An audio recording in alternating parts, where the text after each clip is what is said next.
সেনাপুটকি শুনুন মহাশয়ের বাচ্চা, আমার আদেশ ছাড়া তোমাকে এখানে কে বসতে বলেছে?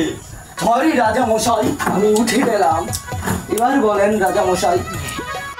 সেনাপুটকি, আমার নানি মানে তোমার নানিমা রাজ্য ছেড়ে কোথায় চলে গিয়েছে? মহাশয়ের বাচ্চা, আপনি নাকি নানিমাকে রাত্রে ঠিক মতো গর্জন দিতে পারেন না, তাই নানিমা আপনাকে ছেড়ে তার বাপের বাড়ি চলে গিয়েছে। তিনি আপনার আর সংসার করবেন না।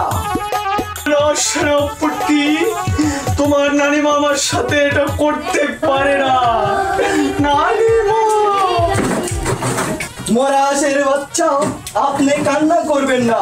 আপনি নানিমাকে ঠিক মতো রাত্রে গর্জন দিতে পারেন না, তাই নানিমা আপনাকে ছেড়ে তার বাপের বাড়ি চলে গিয়ে